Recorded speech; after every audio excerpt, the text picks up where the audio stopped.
Hello friends, ఇవాల్టి వీడియోలో Thursday నా డే ఎలా గడిచింది అనేటువంటి ఒక చిన్న వ్లాగ్తో మీ ముందుకు వచ్చేసాను. కొంచెం కష్టంగా, కొంచెం ఇష్టంగా, ఏదో అలా గడిచింది. హాయ్ హలో ఫ్రెండ్స్, ఎలా ఉన్నారండి? అందరూ బాగున్నారా?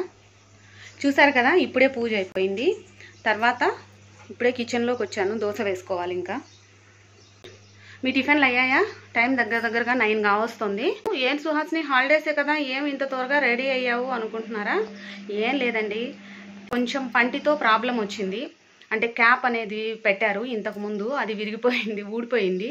సో ఆ క్యాప్ కూడా పెట్టించుకోవాలి. ఎలాగూ హాస్పిటల్కి వెళ్ళాలి కాబట్టి ఈరోజు థర్స్డే కాబట్టి గుడికి వెళ్ళేసి అలాగే హాస్పిటల్కి కూడా వెళ్దామని ప్లాన్ వేసుకున్నాను. చూద్దాం ఎంతవరకు సక్సెస్ అవుతుందో. ఏ ప్రోగ్రామ్స్ కరెక్ట్గా హ్యాండిల్ చేస్తాను. ఓకేనండి, ఉంటాను, మళ్ళీ కలుస్తాను. అనుకున్నది ఒకటి, అయినది ఒకటి లాగా హాస్పిటల్లోనే టైం అంతా గడిచిపోయింది. అనుకున్న పనులు ఏవీ కాలేదు. హాస్పిటల్లోనే ఒక 2-3 అవర్స్ ఉండిపోయామన్నమాట. పోనీ ట్రీట్మెంట్ అన్నా జరిగిందా అంటే అది లేదు, బయట వెయిటింగ్లోనే ఉండిపోయాము. తనేమో నన్ను వదిలేసి డ్యూటీకి వెళ్ళారు. ఫ్రెష్గా ఇప్పుడు వచ్చాడు. చూసారు కదా, ఈ హాస్పిటల్ గాలివీడి రోడ్లో ఉంది. Lakshmi dental doctor OP room అది. చూశారు, కొత్త క్యాప్ వేసుకోవాలి అనేసి చెప్పారు. అప్పటికే టైం 2:30 అయిపోయింది. ఏదో ఒకటి తిందామని ఆ హోటల్కి వెళ్ళాము.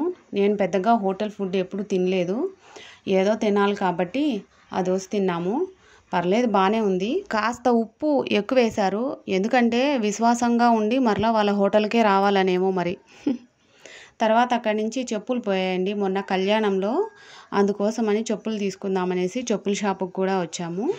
ఈ వీడియో మీరు చూసే రోజుకి నా పంటికి సర్జరీ కూడా జరిగిపోయింది. అందుకే వాయిస్ ఓవర్ ఇవ్వడానికి కొంచెం కష్టంగా ఉంది. తర్వాత అక్కడి నుంచి పంటి నొప్పి కాబట్టి సరిగా దోశ కూడా తినలేదు. అందుకోసమని లస్సీ తాగుదామని వచ్చాము. ఈ లస్సీ చాలా టేస్టీగా ఉంది. గాంధీ బజార్లో ఆర్వీసీ గోల్డ్ షాప్కి ఎదురుగా ఉంది. 40 రూపీస్ ఈచ్ గ్లాసు. మంచి టేస్టీగా ఉంది. ఎవరైనా సరే ఆ రూట్లో వెళ్తూ ఉంటే ఖచ్చితంగా ట్రై చేయండి. ఇలా గడిచిందండి మా డే.